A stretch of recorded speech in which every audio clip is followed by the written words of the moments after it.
moments ago. Hello, y'all. What are you doing? Pouring the milk first. Jason, it's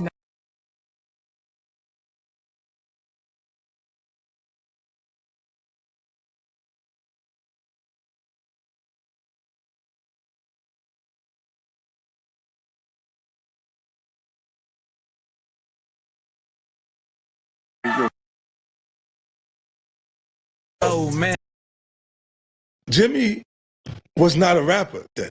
Right. He was.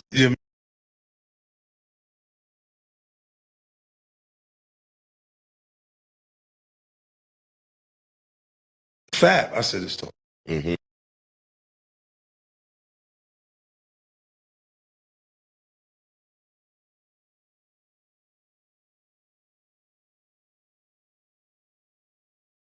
Today's show is sponsored.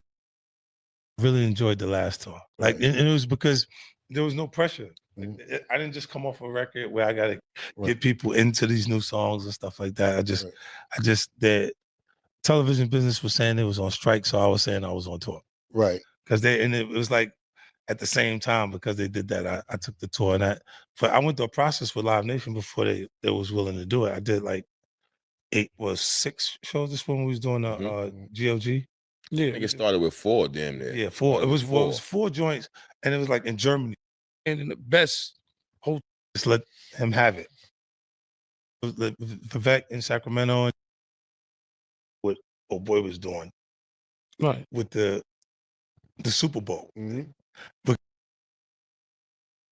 a lot of this, even a lot of the competitive stuff, or what we would call it beef, right?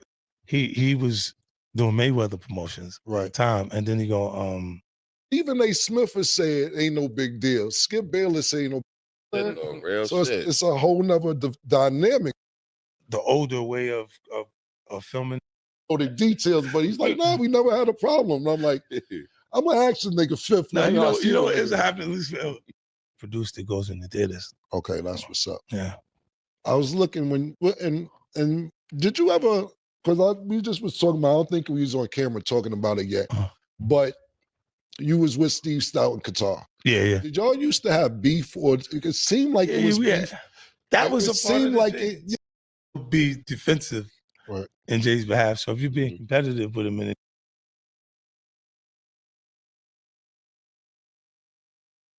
process behind doing that, and did you see the bigger picture, and that's why you took them out? yeah, Cam, I just wanted to do it so bad. I wanted to do it. Like, you gotta think the first and be everywhere that I'm at. When the record company is an individual, because he's running the actual company, it's Cam or it's 50 or it's somebody that they could point to specifically, it's his fault, because he's still doing financially in a place where he can do whatever he want to do. And because they now feeling like they have restraints, it's your fault. They're going to make it your fault. Process with Live Nation before they was willing to do it. I did because their kids are now having to drink. I seen you too. So I want to stick to the touring and go into some things that people don't know about you real quick. But I want to ask you, hey, yo, I seen you taking some acting classes, 50.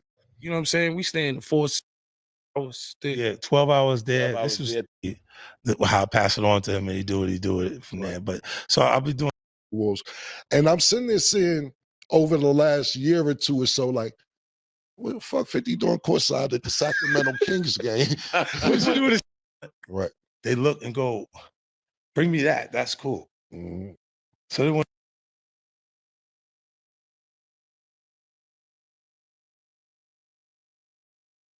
Like, our culture is competitive, man.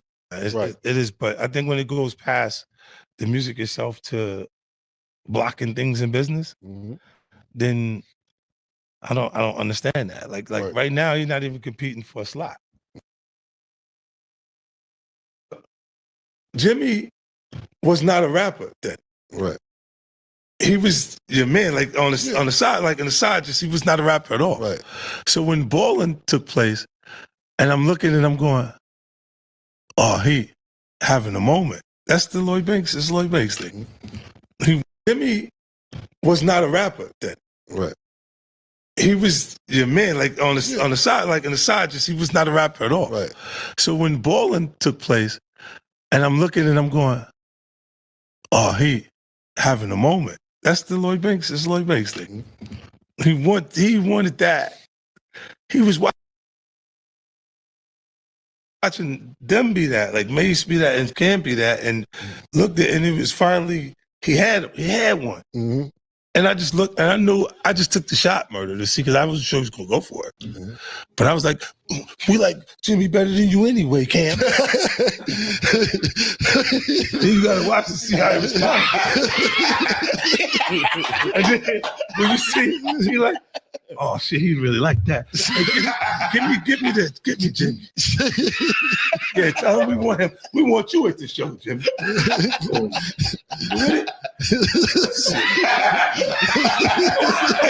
Yeah, but that was one of those things. I just threw it out. It's like, we like Jimmy better than you anyway, Cam. The shot murder to see, because I wasn't sure he was gonna go for it. But I was like, hold on, yo, my bad. Rapper then. Right. He was your man, like on the side, like in the side, just he was not a rapper at all. Right. So when balling took place, and I'm looking and I'm going, oh, So 50 basically was saying Jim Jones was Camron's side piece as a rapper, no homo. Pause. having a moment. That's the Lloyd Banks. It's Lloyd Banks thing. He wanted that. He was watching them be that, like Mace be that, and Cam be that, and looked at, and it was finally he had one. Mm-hmm. And I just looked, and I knew I just took the shot murder to see, because I wasn't sure he was gonna go for it. But I was like, we like Jimmy better than you anyway, Cam. Then you gotta watch to see how he responds. And then when you see, he like, oh shit, he really like that. Give me this, get me Jimmy. Yeah, tell him we want him. We want you at the show, Jimmy.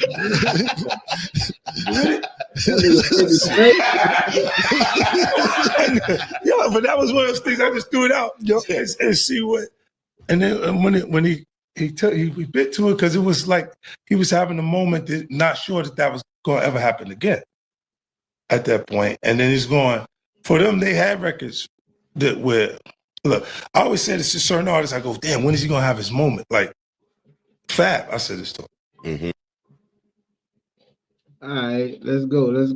Let's see what Camron had to say, man. This is the reason why.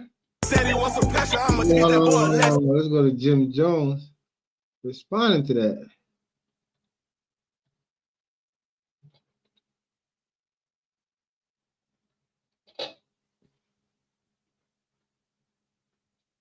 Respond to Cam and 50. You know what I'm saying? We're gonna get deep into it. They're gonna let it know. They're gonna let it know. Okay. For the diplomats. You heard? Dan and Cam's pink. Moments ago. I watched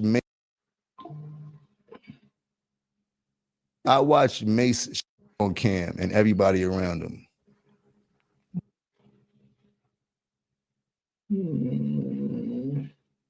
Okay. Was it this one, chat? Shout out to everybody on YouTube and Twitch. Like, comment, subscribe, and follow me on Twitch. You heard? Dan and Cam's pink. Hold on. Here we go. I think I was watching it already, probably last night. Connect for me and what been going on. Even like with Weezy. Weezy went way farther than what he took from us. Like he started out with this rock and roll lifestyle, you know, skull and bone thing you did, but that was because they got nothing else to think about but Capo. I did a lot for them niggas in their life. You heard? Both of them. Pause though. Get off my dirt. There's only space on there for I won't say nothing crazy, but I say some funny shit that I seen happen. I seen Mace fire his brother, kick him as he's supposed to, man. He grew up in me, not with them. It was all living with me. This where the whole nucleus and everything started from right then and there, shit like that. And moving forward and shit like that, I had a decision to make over child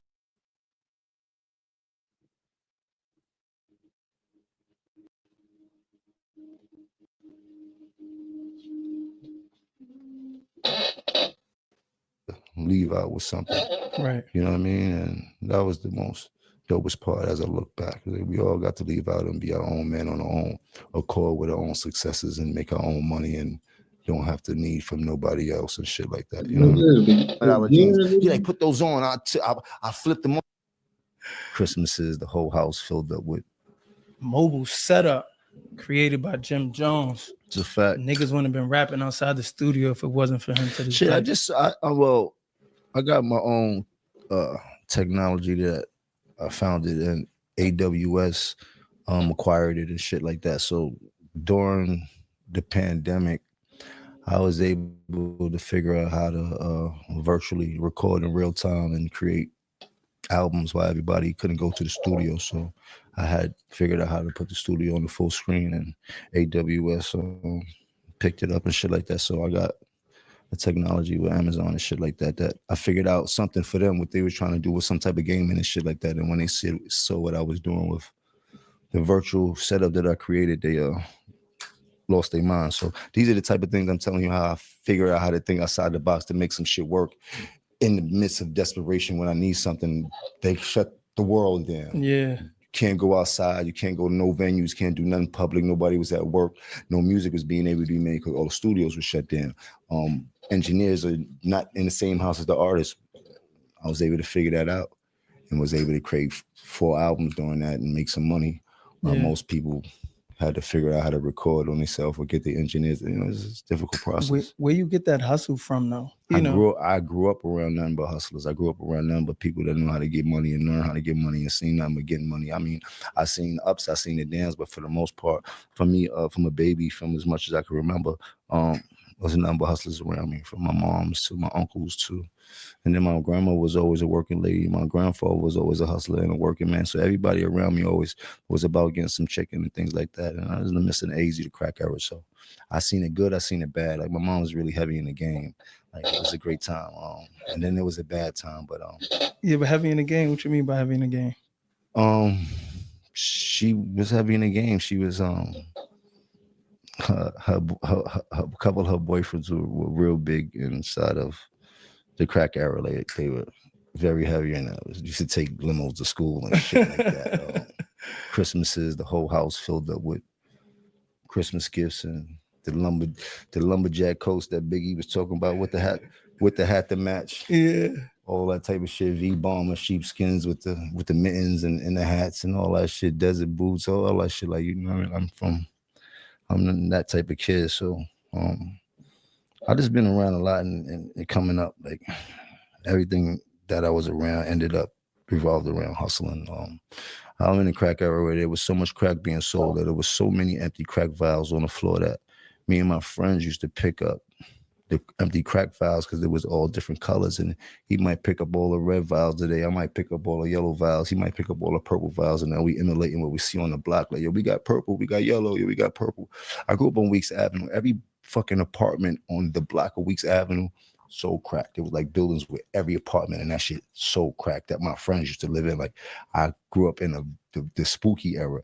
You know what I mean? And I was a child growing up in that, but I was a child that was a little bit ahead of my time, so I understood shit that I shouldn't understand at that time. No, I love that. I think I got to go back though to the in system. Go back to studio.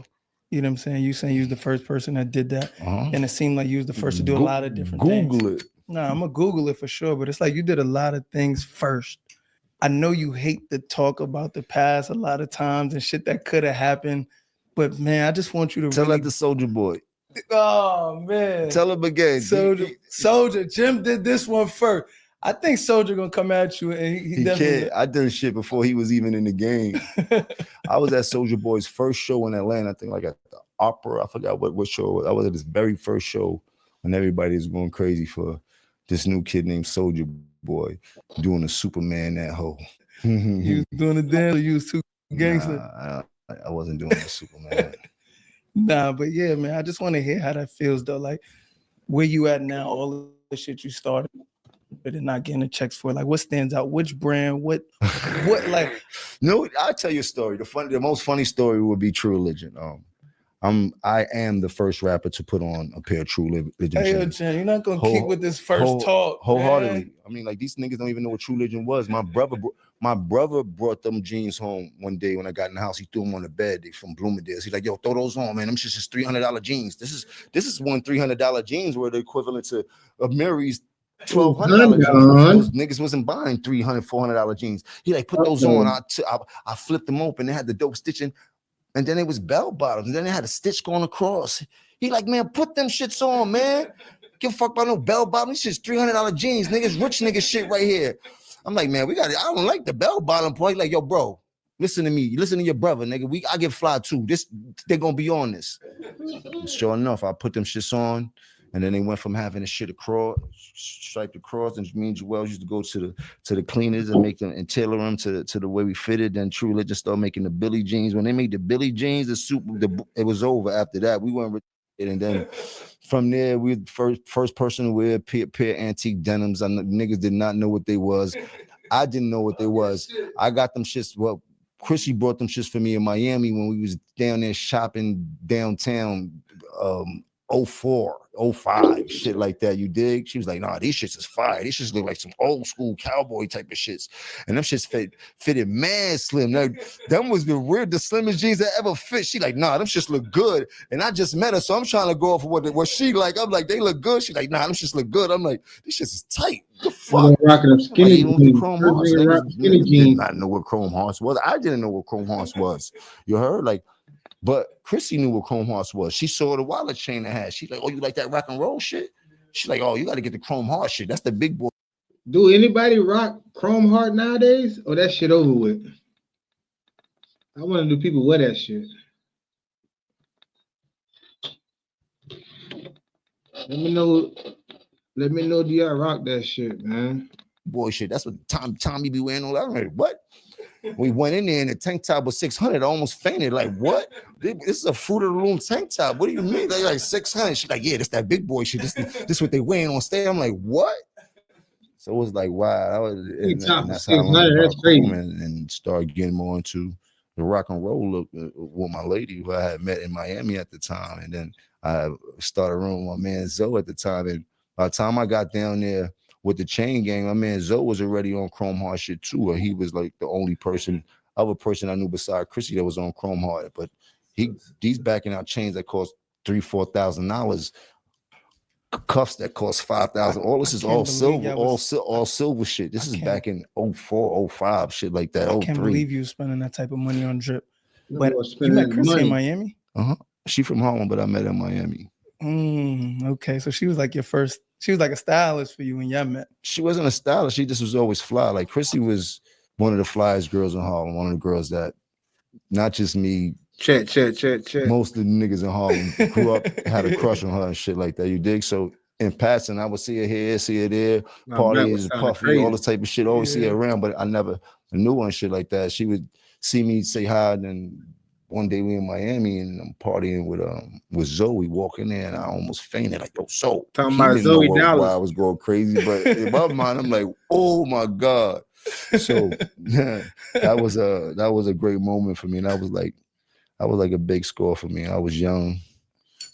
It was dope. Yeah. At that age, you obviously lit. You having your way. You could have anybody that you wanted. But was it that stood out besides looks that Chrissy had that made you be like, yo, this is the one I want to, you know what I'm saying, spend forever with? She didn't tolerate nothing none of the other bitches would tolerate. Like, it was, I remember we in a club one day, like you said, I'm lit, I'm having my way, and I'm trying to talk to another girl and speak about it, and Chrissy's in the back in the booth and shit like that. And then I had Zoe tapping on my shoulder like, boy, she just left the club. You better go get her.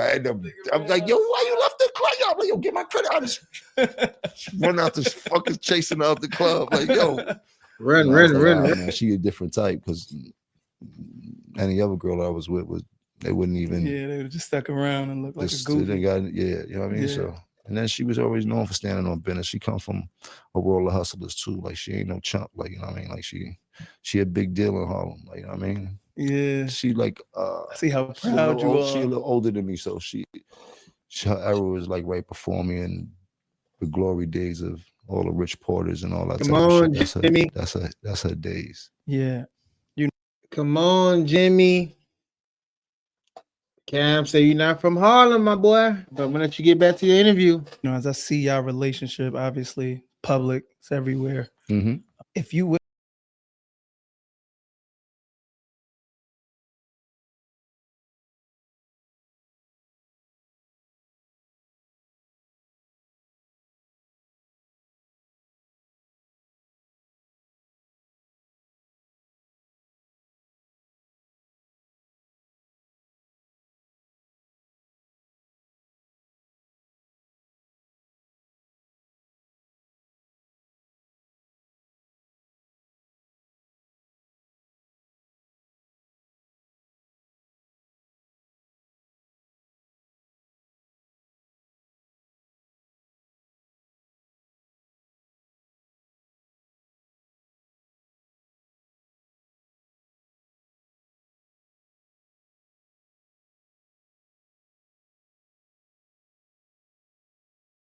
So, because when I'm with a person that's who I'm with, I didn't have too many girlfriends in my life and shit like that. You know what I mean? So it's like, but my lady's a dope lady, and what we got is heaven sent, and she deserves the world. You know what I mean? And for me, I put my whole life on TV and all this shit. So naturally, everybody's gonna have something to say because that's what it's there for, and shit like that. Right. You know what I mean?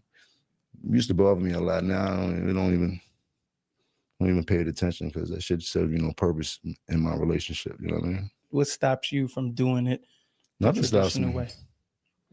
We about to get it going. Yeah, about to get it going. Yeah. Hey, you hear it first. Respectfully, Justin LeBoy Show, Jim I can't Wedding. tell you this, that time don't lie, man. You know what I mean? Like, you dig, and sooner or later we all gotta do what we need to do and shit like that.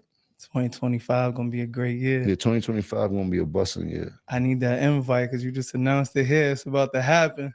I'm pulling up. Definitely Shit about to go up. Putting my dancing shoes on. Definitely bring some dancing shoes. As I studied, you know, like I did my homework, you know, I didn't want to show up ever to no interview with somebody that I look up to and be empty about it. And I just feel like loyalty is the one word that describes you. Yeah. What would you, I want you to define loyalty though. I mean, loyalty and stupidity run neck and neck. Remember I told you that. When you become loyal to a flaw, it starts to become a problem.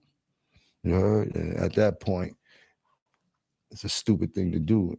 You know what I mean? It serves you no purpose in the journey you set out to and whatever you was loyal to and shit like that. You know what I mean? There's like so many different variables. But for the cause, shit, I was in it wholeheartedly until and I'm still in it wholeheartedly. I'm still holding the flag up. It never stopped for me and things like that. You know what I mean?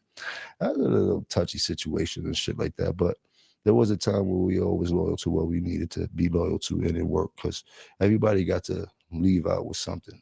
Right. You know what I mean? And that was the most dopest part as I look back. We all got to leave out and be our own men on our own accord with our own successes and make our own money and don't have to need from nobody else and shit like that. You know what I mean? Yeah. The interview you did with Flex a couple years ago. All right. You know, I'm like super surgical with anything that I look at. We bite. And you said things took a turn when Dame named Cam vice president of Rockefeller without consulting with his partners. Yeah, for him. For that whole little rock. Remember, I'm not part of Rockefeller. My bad, y'all. I was a diplomat wholeheartedly. I wasn't signed to them. My bad, y'all. I did some shit. You know, I'm still trying to get used to it, but we back at it. Let's get it. But for nothing, I signed to Koch independently, my own shit. I was just me. Right. I was my own entity, even though I was a quote unquote so-called diplomat CEO, but I didn't have any paperwork. And at that point, it just, you know, you would think certain people would take care of you better as a partner than the way you got treated. Yeah. How much does that shit hurt you still to this day? I don't care about it. If I was down, maybe I might be swinging in the air like when Ricky died and shit like that. You heard?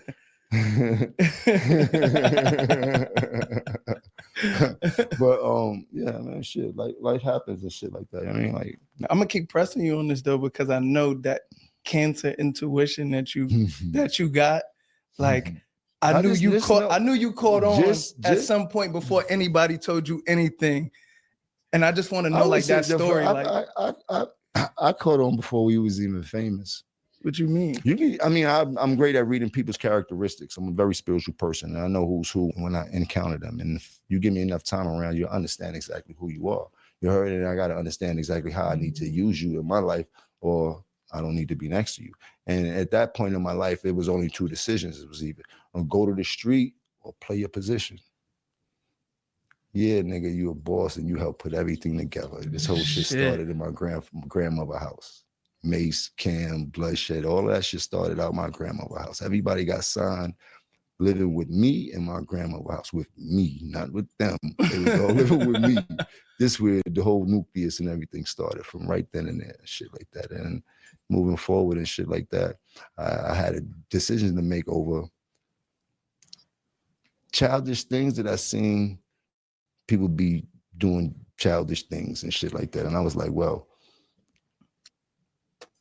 if this is what you want, if you feel this is going to be your way out of this hell we living in, which was Harlem, you dig? Yeah. At the time, out of the hood, out of the projects, you have to play your position and shut the fuck up and do your job as a complete soldier and make sure nothing happened on your watch. And that's all you could do.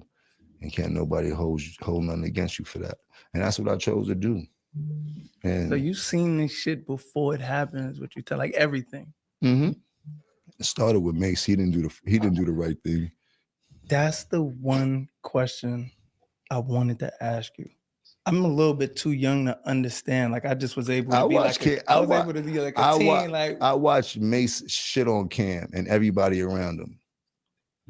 Wow. A bitch like all the time. You heard? Like I was there the whole time, but I was Cam's man. You heard? Cam and Mace were so-called best friends, grew up together, and RP Huddy. Like I was there for everything. That's one thing that people can't never say is that I wasn't there for every single thing. What was your problem with Mace? Like, how did that all happen? Because that was Cam, man, like you said. Cam enemies were my enemies. Okay. Anybody Cam didn't like, I didn't like. And I already see how he was handling Cam, so I definitely didn't like him. You dig? And then I seen how much love Cam had for him and how Cam was jumping out the window for him, which a friend should and shit like that. Like, being overprotective, making sure nothing happened. Like, he was trying his best to make sure that Mace stayed as safe as possible. But Mace had got that money and lost his motherfucking mind, as he's supposed to, man. You grew up in a kid that doesn't have what most of us had. And he was probably more or less fortunate than most of us. Didn't have the sneakers, didn't have all that shit coming up. So him having the first bit of success out of all of us and really get into a bag, he just went crazy like most people do and shit like that. Shit, I had my times where I went crazy, but that bag just be too much. Yeah. You dig? But the people I loved, I still love them today. You know what I mean? The people that I consider to be the ones that's gonna help me in this journey, I still. Jim Jones say that boy Mace shitted on Cam back in the days. That's crazy. But you think that's why they was beefing though? Cam and Mace? Well, I know they were beefing probably about something else, but was that something like easy to beef? Was that something like easy for Camron to beef with Mace because how Mace used to do him back in the days? I don't know. Love them today, and we still have great relationships and shit like that. It ain't got nothing to do with Cam and them and shit like that. We all have our own group of people that help us along with this journey and shit like that. So now that you see Cam and Mace together having their own show, how did that shit make you feel when you seen them come together after everything that you did? I seen crazier shit happen. I know brothers that shot brothers and shit like that. So for friends to get back after a world of whatever they went through, it's not surprising to me and shit like that. But I see they don't talk about the days of being shit on. You heard? They don't talk about the things that separated them and shit like that. So it's funny. But kudos to them, man. They got a dope show. Who am I to hate on what they got going on, man? I hope they make $1 trillion. What's the craziest shit you seen Mace do to Cam that was just like, yo, I can't believe these niggas There can we even go. get back cool after some shit like I that. won't say nothing crazy, but I say some funny shit that I seen happen. I seen Mace fire his brother, kick him out the limo in the middle of the highway and shit like that. You heard his old brother. That nigga's vicious. But he coming back off the road for I think a bunch of tours and shit like that. Get off the plane. And Mace got the brand new Mercedes drop burgundy, pull up to the airport, skirt, the car dealer bring that shit outside the airport, two-door joint, brand new stickers on that bitch. That nigga going crazy, right? Joking and shit like that with Cam and shit. That nigga jumped in the shit by himself with skirt off. I said, yeah, this nigga is a different type of animal. This nigga don't care about nothing. Word up. Nah, then he had us in a row with him because this was Cam started doing the hype man for him, and then we started doing some tours. I would be hyping Cam, so now I come out. So now he got us hyping both of them. Nigga had us doing dance moves, like coordinated dance moves on the speaker and shit like that. I never forget this shit, like matching outfits, coordinated dance moves, like what show? Well, Cam bust out that shit like, we ain't doing this shit no more. Fuck all these niggas, man. Fuck everybody, man. Kill one of these niggas. That was the last time we seen them until it is what it is. You heard? Keeping a Cam right now. He just did the interview with 50. For the younger audience, we had like a rap battle thing at one time. And 50, what you did, so we was having interior problems at Dipset. Nobody knew about this. Nobody knew that we was like not on the same page. Right. So when me and you were battling during our music thing, you got members of Dipset to come to your show. Them niggas be on my dick, right? Them niggas ain't got nothing else to think about but Capo. I did a lot for them niggas in their life. You heard? Both of them. Pause though. Get off my dick. There's only space on there for baby girl, man. Come on, man. Tugging on my shit like that. You never clear shit up. And we never hear your side of the story. Cam was like, I thought we could pull it together. Next thing I know, I see Jim performing with That him. nigga ain't think nothing. He could pull nothing together. He couldn't do nothing with me. He couldn't tell me nothing, nigga. Like, let's not get this shit twisted. Like, nigga, nobody could tell me nothing, nigga. I was my own boss. I did what I did as a fucking soldier because I was a soldier, nigga. You heard? I had the soldiers. Niggas didn't tell me nothing. You heard? I did what I wanted to do. I seen the shit wasn't going right, so I started doing what Jim Jones needed to do for Jim Jones because the nigga that was supposed to be the Don wasn't taking care of the capo. Started feeling like the Gotti movie. You heard? But what was the point where you realized I'm gonna have to do what the fuck I gotta do because this shit? I mean, there was definitely the last straw. Like there's nothing in my memory like, yo, that was the last show, but it was just the way, the sequence of the way things was going, and then it came to a point where I had to worry about who Jim Jones was moving forward. Then I was worried about anybody else because nobody else was worried about me. I got to a point where I became famous too. There was a point where all the famous people know me. Then after that, it was like, shit, I'm just as famous as all the famous people. I can't do what I used to do for you. You heard? Somebody got to do that for me right now because I'm super lit. You heard? But I put my life on the line for all of the shit, and you know, and everybody knew that. But niggas wasn't doing the same thing in return. What's something that stands out to you though when you realize niggas really wasn't for you? I know you say you've been seeing it, but there's a moment, bro. Like you know, when what I'm saying, you start to feel like somebody, when you start to feel like somebody want to see you do good, but not as good as them, you're like, oh yeah, I know what this move is about. You heard? Everybody don't got the mind of a real leader. Who reached out to who when you went out to perform? Because I had Ballin'. I had the hottest record at the time. My record was hotter than 50's records at the time when Ballin' spanked out and shit like that. When Cam did this shit with calling the station up over the cot shit and all that shit, I felt that was childish. That wasn't, like, you don't press no real buttons and you're not about to come outside when it's time to really get active, nigga. So how dare you do some weak shit like that that really didn't hold no merit? Like, you start going crazy over Koch, over a white man that been jerking us since we got signed there, and whatever backdoor deals you had with him serves you more advantageous than it served me. You understand what I'm trying to say? Like, so when that shit went on, I was like, that was kind of weak. That was corny, because at that time, there was no real beef. It was just the most powerful groups of individuals that's running New York at the same time. So in my mind, I was like, it's more advantageous for us to try to figure out how us to start to move and do tours and really go crazy and figure out, because that we were sizzling, but this nigga was on Mars, nigga. These niggas wasn't doing regular shit. These niggas was doing fucking arenas every night. We doing clubs every night. We got the city and the urban communities on fire and shit like that. In my mind, I see an opportunity for us to really start. You heard? Like, we had all the power and shit like that. My mind ran different and shit like that. So when he did that, I'm like, damn, I fucked all that up. You heard? And then it was like, now you want to start a beef with these niggas over what though? So you never understood why he started beef with them?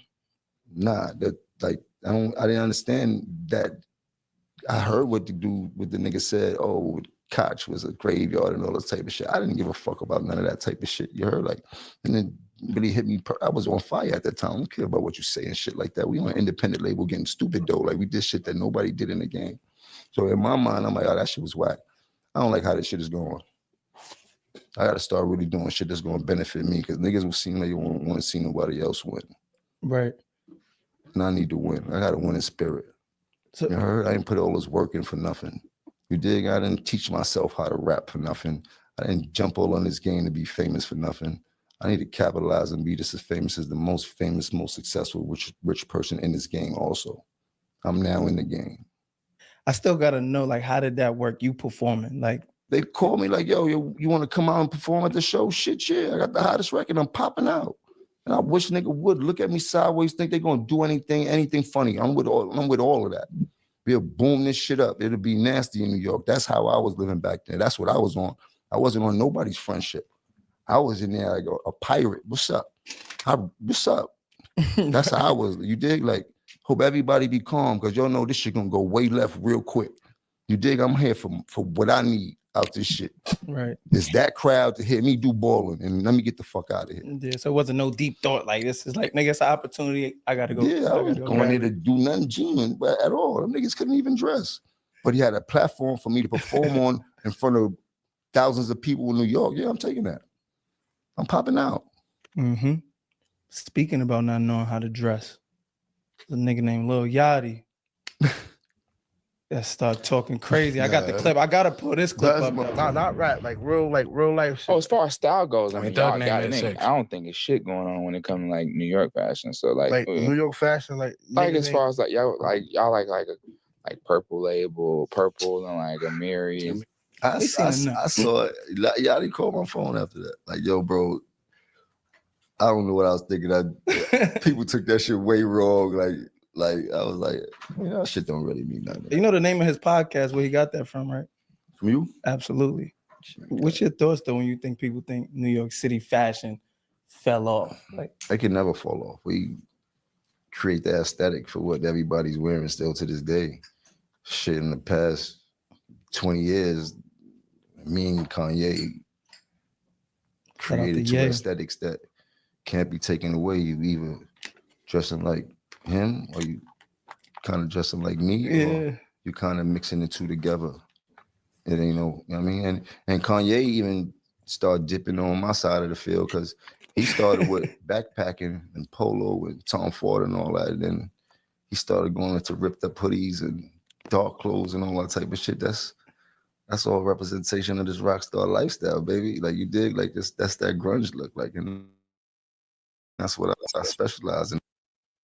That's what I brought to the table. I always liked the way that white boys dressed when I was coming up. Pause. Ayo, like, you dig? Like Eddie Bauer, all that type of shit used to. Eddie Bauer. You dig? Like, it just was a different flex we was looking for coming up and shit like that. I never really got what everybody else got. Sometimes I didn't have the money for it, so I figured out the way to do some shit that make niggas go, oh, he killed that. Or sometimes I just didn't want to look like, most of the times I didn't want to look like people. So I understood the playing field, and I watched what go on, and then I put my own mix to it, where you will understand, oh, he caught that. He went wild with that. I never seen you go too far though. Nah, niggas started painting their nails. This is hip hop. Niggas started painting their nails in hip hop. This is where the disconnect for me and what been going on. Even like with Weezy went way farther than what he took from us. Like, he started out with this rock and roll lifestyle, skull and bone thing you did, but that was never a rock and roll thing. I just admired how the rock stars look, but I never was wearing everything they wore. I was taking bits and pieces and kept the Air Force Ones on, kept the Jordans on, kept the constructors on, good belt game. The chain gangs started being fly. Like it just, they had a lot of, but I always kept it hip hop. You heard? It just was a different hip hop bop. You didn't see like, oh, this nigga looking weird like Red Hot Chili Peppers. Oh, this nigga look, you dig like you never thought that. When niggas see me on 106 in Park, you was like, oh, this nigga got a mean bop. That shit he be having on his cold. But it was shit that you could acquire. Like, oh, he got the Air Force Ones on. What kind of jeans is those? Yeah. Oh, he had a snakeskin leather jacket. Both like you dig. Like it was everything that we represented uptown, but on steroids. So now I got on the $6,000 jacket on 106 in Park with the $400 jeans, but I still got the Air Force Ones on. Then we got the B like you dig it. Everything was still a hip hop bop. But now I'm seeing like it's too much. Like when niggas is wearing funny Rick Owens shit and shit like that, and all this wild shit is like, yo, bro, that's not really hip hop. That's rock and roll. Like that's golf. That's not what we represent. That's not dope boy couture. That's not dope boy fly. Like you dig. Like I wear Ricky too, but I ain't wearing Ricky kicks. I'm not doing it. That's not my. That's not a thing for me. You dig? No disrespect to none of y'all. I feel they look like Ronald McDonald shoes. My feet don't. My feet. No disrespect. But that's the way. But that's the way. But then again, these kids are taking fashion out of hand because nobody got no creativity. Like if niggas got on Ricky, they got Ricky everything on, looking wild. Like that's not. Or they got Louis everything on, look like they just overdoing it. And they don't even look. You don't look as fly as you think you look. You heard? Like fashion is all about who you are. Like it's not everybody be fitting in. The object is to stand out. When you and Dipset, is it like got all three coming together to do this shit, or is like one person as the lead is like, nah, well, this what we wearing? Was I created the aesthetic. Okay. For the Diplomats. You heard? Dan the Cam's pink. You heard? He'll tell you. Nah. All right. Sooner or later, he gonna have to tell it. Where he got the pink from. That shit just fucked up my child. Somebody bring me a shot. If I'm lying, I'm flying. Bring me a shot, please. You can ask Damon, you can ask Cam, because those were the two people that were snapping on me when I came in and didn't get my truck. Wow. That's some shit. Down to the pink. More. I was supposed to get I was supposed to get the caddy truck when we first got the Diplomat deal. I came to the office, I had on the pink Diodoras with the pink stripe, the pink polo shirt on. Diodoras shit was, that shit was a different type of the pink was just lighting up the room, but the truck didn't get delivered, so they just kept snapping on me like, oh, this thing got all this fly shit, no motherfucker. Or Cam was like, I'm taking that pink, I'm running with this shit. He like, I'm running with it, that shit fly, I'm going crazy with it. That was Killer Cam at the time, you heard? Like whatever fits what we need, then that's what we're gonna do. You heard? But that's Easter colors. I've been doing pink every Easter, green, pink, gray suit, pink tie. My mom's been putting me in pink and shit like that, Future and all that type of shit. Pink has always been my color. That's a great story. You can bring the shot. You come on camera, come collect your fame, baby. You want a shot too? No, baby, I'm cool. Drink it till tomorrow. We're gonna have to drink tomorrow. We're gonna toast to that same rosé.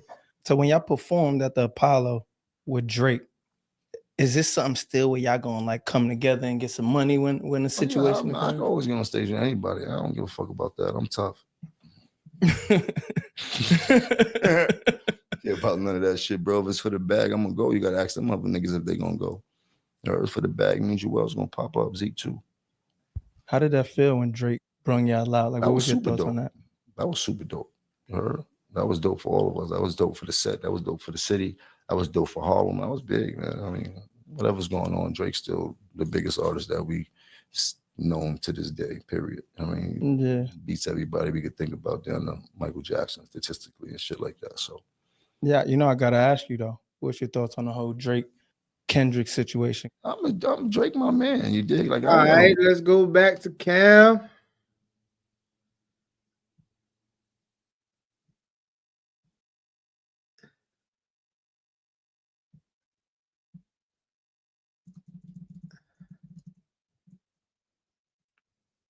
Camron.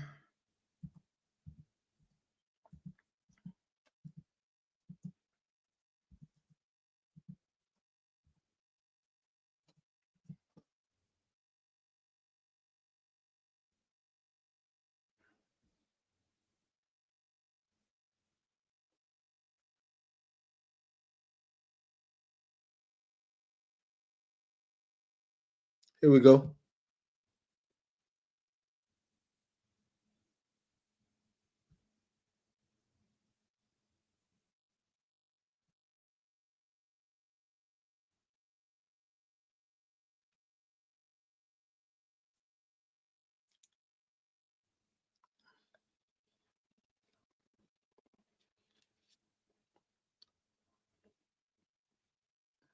Got your bitch on her knees doing yoga, how she stretching. I don't got lemons, but I squeeze. No, I'm super fresh, like a breeze.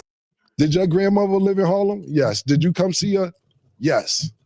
Did I see you time to time? Yes. I did not grow up with you. You talk about dick riding down. That's where this old shit, I would have left you alone. I would have left the old shit alone. But listen, dick riding, do you remember how we met, nigga? Pause. So not met, how you got cool with us? This is how this started. I want y'all to go Google Camron 1995 freestyle. Tenants and pennies with a 44 Johnny honey, and now I'm in Gotti money. Niggas wanna be cool, but couldn't piss in my potty money. And it's not my nigga, your daughter, bucking in order, bucking the store, running for cops, like a report, sweating niggas like buckets of water. The bullets in their cap and they can't run. Niggas all on top of you. And it freestyle. Nigga like a blast mag, put niggas in trash bag. Freestyle. That we just showed y'all, go Google them, have fun with them when you get time. We were popping. It wasn't no internet. Mace, myself, Big L, even though Mace and Big L on the same page, Bloodshed, my man Herb McGruff, we were super duper popping in the street prior to the internet. Everybody knew we was about to get a record deal. Everybody knew this, nigga. It wasn't no secret. Basically, you heard our freestyles. And you came up to me one day when I was chilling in front of the house. You said, and this word to my dead mother, yo, man, I heard the freestyles. Y'all killing shit. Yo, you know my grandmother died. If y'all want to come by and just hang out, y'all could. Y'all more than welcome. We like, all right, Jomo, thanks. It didn't really make sense at the time because we like, yo, my nigga, where's Jomo inviting us to his house for? Even though he cool nigga. But it didn't make sense to be going to Jomo house. More freestyles come out. Yo, I heard the new shit you did. I heard the new shit you did. Yo, you want to come through? Come through. Why? Why are we going to Jomo's house? Cool. One day, I'm leaving Mace's house on the west side, going back to the east side. I stop at Jomo's house. His grandmother died, God bless her dad. And he had a free crib. So yeah, I would bring some bitches over there to fuck sometime. A little crack maybe. I'd be at everybody's house though. I love my grandparents. My grandparents were strict. I stayed at Duke the God house. I stayed at Mace with Cuda. I stayed at her. I stayed at a bunch of houses. I never needed nowhere to stay. You act like niggas on your couch. You was a fan, nigga. You begged us. You are a fan, nigga. A fan. We didn't grow up with you. I am from 140th and Lenox. I am from NFL. Up the block was 40 Wolves. Lou Simpsons, I'm on 142nd Cross Square. D. Ferg on number 8th Avenue. I don't see you around none of this. Shout out to my nigga, what's the nigga Final Four Billy and them you started? You're not from none of that. So you can sit around and act like you've been around all this Harlem shit and everything. You ever see somebody from Harlem try to act like they from Harlem so bad that you got to keep saying, I'm from Harlem? Niggas from Harlem know who's from Harlem. You don't have to keep saying you from Harlem. So that's first and foremost. All this, yo, niggas was on your couch. You were fanned out and you begged niggas to come to your house after you heard all these mixtapes. That's how you got in, nigga. You was so cool. And we was like, yo, Jomo's a nice guy. Mace like, yo, I think I'll teach him how to rap. Mace actually taught you how to rap. Literally. Literally. He taught you how to rap. You say it. Matter of fact, bring up the clip. Mace helped me learn how to rap. Mace taught me how to rap. Mace actually showed me, he was the first person to show me how to rap. Mace actually sat me down and showed me the magic to rap. We taught you how to rap, nigga. How you ran the whole organization. How you made Diplomat. Nigga, you ain't made none of this stuff. You was a fan. I put you down because you had a free crib and you was a nice guy. That's how you got down originally. Period. Now, to the next point. Hey, on your head, Jimmy. This all started because I asked 50 Cent a question. Cool. I thought it was cool to ask 50. The shit happened 20 years ago, however many years ago. I thought it was all good. I had no problem thinking, yo, okay. He tricked niggas out their spot, came to the spot. I know 50 said it. And they went under, he was funny. I thought it was funny when he said the shit. But I didn't think it'd be a big deal because you make up with every nigga that put hands on you.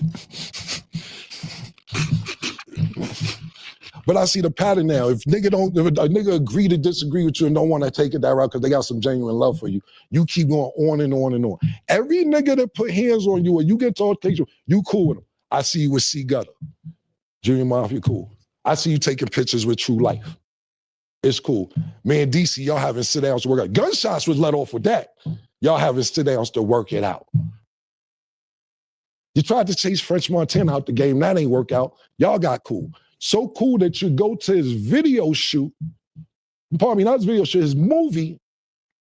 You're sitting in the crowd watching the premiere, and they dissing you in the movie. You in the movie getting dissing. You got to eat it, sitting in the crowd. Nah, nigga, they dissing you in the movie that you went to go see, bro. You ever wonder how you met Mano? Ask him how you met Mano. Mano gonna downplay because they cool now. He tried to press Mano one day because Mano first came out. He had a little record where he was saying, dissing the rappers. I don't know, he's dissing. He said nigga's name. So Jim plus see Mano one day and was like, yo, what's up with all that saying my name? Mano said, who the fuck you talking to? Oh, you think I one of them niggas? You out your motherfucking mind? Now they the lobby boys. Every nigga that do something to put pressure on you, you sit there and work it out. But when niggas got a little genuine heart for you and all that, cool, that's the pattern. If they don't put hands on you, then you can keep going on and on and on. And I ain't promoting none of this. I think it's cool that you cool with everybody I name. You gonna be 50 next year, nigga. I'm happy that you cool. I'm not saying this to starve no feathers. I'm not saying that to backtrack on any beef or go anything like. I think it's really cool. But the niggas who do this, you cool with, and then the niggas who try to handle it sophisticatedly, you keep going on and on like niggas give a fuck about all that shit, bro. Niggas don't care about none of that shit, my nigga. Niggas don't care a little bit, my nigga. That's first and foremost. I'm gonna wrap it up with a couple things real quick. What I'll finish with is this, man. I'm never here to downplay your character. As much as you try to degrade my character for years and push me under the bus and say, I ain't start this and I ain't do that, and you started Pink and you made the Diplomats, which is just, if people choose to believe that, then look, I got a bridge in Brooklyn I can sell you to, my nigga. Period. But at the end of the day, my nigga, I'm never trying to downplay your character. And I didn't know all this shit was going on because I was on vacation. I came back a few days ago and seen all this going on. And it's like, for instance, right? I see you post the shit, Cam let me get jumped in Rucker, this, that, and third by 8 niggas, this, that, and third. I'll let niggas tell that story however they want to tell it. I don't give a fuck. I seen the story one time when Little C's was telling the story. And me and Little C's is cool. And Little C's told me he punched me in my face. Really? And me and C, I seen C's. C's, really? No, I'm not dissing C's, but no. Little C's never punched me. But if you go to his internet story, that's what he said he did. And like I said, I ain't got no problem. I seen C's, we good. But you keep running around with these 25-year-old stories. Do you ever hear me talk about when you ran on me when BMF pulled up? When you ran in the hotel, they chased you to the beach. All them niggas, and lucky, I had my shit on me and my man JoJo, I ain't gonna say his name, Spanish nigga, you know him. The Spanish nigga who don't care about life, who was with me, is like, who all these niggas coming? I said, oh, they come this way. No, and this no disrespect, because Blue's my nigga, Meat's my nigga, all that. And Blue Da Vinci just told this story on his platform or whatever platform recently. He got it 89% right. It's a little off, Blue. I'll tell it on Talk with Flea, my perspective of what happened. But at the end of the day, I don't be out there pumping. They chased you to the beach, nigga. You was in the sand. You was getting wet from the water, from the ocean. I don't pump that. Took your rags off. Me and JoJo was laughing about that 3 months, some cool shit. Cool. I don't pump all that shit, nigga, because I ain't trying to make the great your character. You know why? Because the revolution was televised, nigga. That's why I'm here, nigga. That's why I gotta work like that. That's why me and Murder is here, nigga. The revolution was televised, nigga. Fuck is you talking about? And I'll wrap it up real quick with this, nigga, because I'll be here for an hour. We got other shit to do. Stop tricking niggas out their freedom, bro. Because niggas get around you to put themselves in better situations, bro. Not to be in worse situations than they was before they met you. You get? Do you understand that? I don't know if you understand that. That's why niggas come around, but then you send them on dummy missions and trick them out their freedom. Max is doing 75. I know you don't give a fuck. Jaja just wanted to be a rapper. Jaja had 10 years, my nigga. We don't know where Jeter at. Stro is just missing. I don't know what the fuck happened to Stro. Slicey, 12 years. His godson, that was 13 years old, 8 years. Shotty, he was trying to be 12 years. And I know you love Mel, because I love Mel Matrix. That's my brother. I love him. That's your man more than my man, and that's a fact. I'm not denying it. But you said when he come home, he gonna be the triple OG. Get that man a job, my nigga. Get him a job. He's the triple OG before he went in. Make sure he getting a job, getting 6 digits a year. That's what it's really about. As much as that side, I don't know if they fuck with me or not. I ain't talking about this situation. You know what's gangster? Emery is gangster.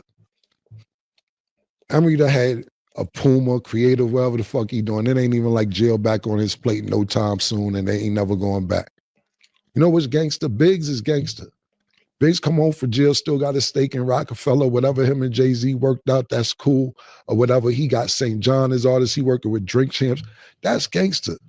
Not throwing niggas back in the pot that eventually do something that could get them back in the same situation. And I'm not saying, if you got something lined up for Matrix, I'm shut the fuck up. My bad. I apologize. But I don't want that for Melly because I give a fuck about Melly. Whether he care about me like he used to or not, I still my nigga. I got love for Melly. So hopefully that'll go right. But this is gonna be the last time I address this. I did this 10 years ago.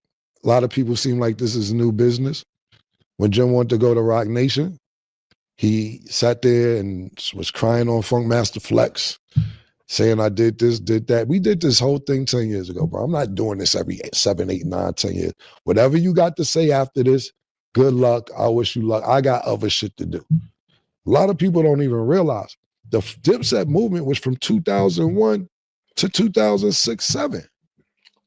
It's 2025. What are we talking about here? If it's people interested in the stories, I dig it. I understand that. Me, from 2007 to 2025, I got other shit to do. This is not on my motherfucking plate. So I wish you all the best. I don't care what niggas say after this. I'm not addressing it no more. Believe what you want to believe because I got other things to do. Oh, boy. Oh, boy. Ladies and gentlemen, we just... All right. Yeah, I agree with Cam, though. I agree with Camron 100%.